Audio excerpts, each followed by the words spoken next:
All right, good morning to you. I don't know what time it is. It's still dark outside. Just finished a little bit of tea and some breakfast. And I want to try to redo the video I tried to do last night, but I was so exhausted from the repair that I'm not sure how coherent I actually was. I just want to go through a basic summary of the process of repair, and I am making this video actually before the alternator is fully installed, but after a crank of the engine, seeing that the starter actually worked again. And so I want to just go through a few things of what I did. I'm not a mechanic, and I'm not doing a disclaimer. You can use this video how you want.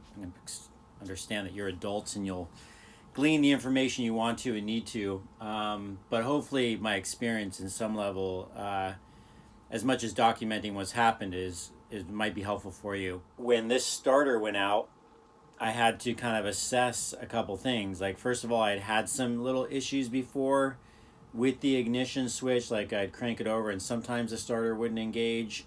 And then usually if I went back and went through the process or kept it engaged, it would start up, right? Now, even that can be an issue related to the solenoid, which is very common in a vehicle, right? You hear the click, click, click, click, click, and the solenoid is an issue. With the voltage, that's the main thing that the starter is feeding off of, right? It's the most powerful cranking or motor on most sailboats, probably more so even than the windlass in terms of like initiated power, right? So with that being said, when this happened and knowing that I had this kind of key issue, initially I was thinking, okay, something with the ignition switch. It's not, making the connections in the switch, the very likely cause. And so I just went around and started assessing, instead of the starters the problem, I started assessing the components, the things that make the starter work. The first thing I started doing was basically taking apart, undoing wires, checking for corrosion, even on the starter. Even before I got the starter out, I took all the wires off the starter. I brushed them off with my wire brush, sprayed them with electrical cleaner. So I did all that and then put things back together. Same issue. Followed the wiring harness up to a connection I knew was having trouble. Pulled the wiring harness apart at the connection part. Sprayed all that out. Cleaned it all up. Put that back together. Still no start. Went to the ignition switch finally. The ignition switch was a mess. And I basically had to go in there and just pull it apart. And springs and all kinds of little things are everywhere. So scrubbing that. So get that back together. Switch is now working nicely. It was getting stuck there for a while, so it's working good now. But still, same issue with the starter. After I did the ignition switch and got the connections, I tried to gap the starter, basically hot wire it, and no go. It didn't work. Here's one of the big important things that I saw that was, I think, essential to it now turning over. If you notice when you look at the wiring of a starter, you have positive leads going into the starter, but you have no ground, right? There's no ground coming from it. And that's because the connection of the starter, and forgive me, some of you might know this and you don't really care anymore.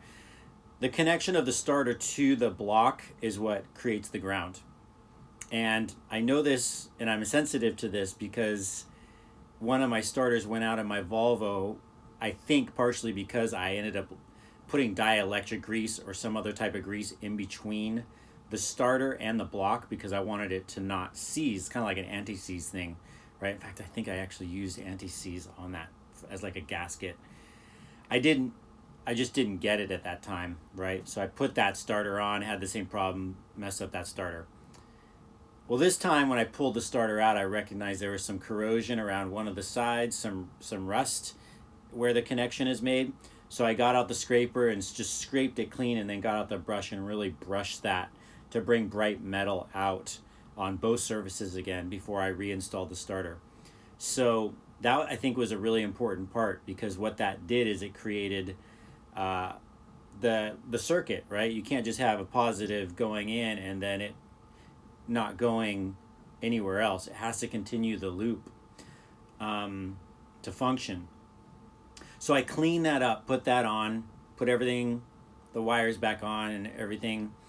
And while I had the starter out, actually, and before I put it out, I saw the, I was thinking ground, right? Because I'm thinking loop, I'm thinking cycle, and the cycle of energy, the cycle of electricity.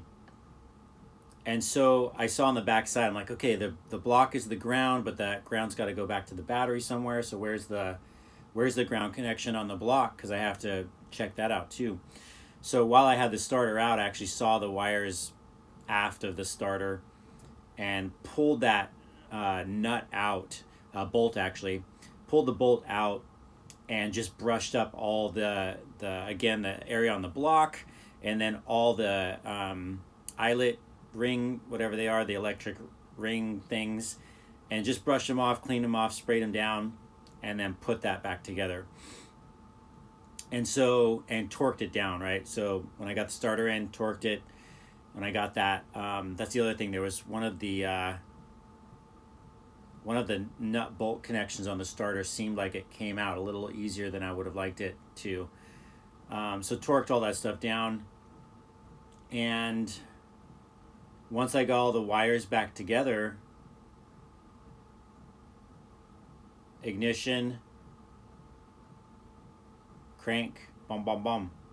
So it worked. The only thing I can really point my finger on to say yes solidly is the grounds. And partly because when I did the ignition switch, like the ignition switch was pretty messed up, but when I was cranking it over, I'd hear the engagement of the glow plugs, ting, and then I hear the tick of the solenoid for the starter. So I'd hear a ting, tick, tick, tick, tick, as I tick, tick. So that means that there was electricity getting from, or the ignition to the starter itself. Even though things were corroded, it must have been doing something. So in the end, cleaning up grounds, reinstalling the starter, and cleaning up that surface area, I feel almost 100% that that's what solved the problem. So I did this at Anchor. I'm on the hook in Watmough Bay right now. Didn't have all the tools I needed, or the ideal tools, I should say. I just worked with what I had. So I'll go back and assess what was lacking in this build, this repair. But anyways, hope that helps. And yeah, this was day kind of like 4 and 5 of my little journey back from Victoria. And yeah, we'll see if we make it back to Bellingham today or tomorrow. Okay. Bye.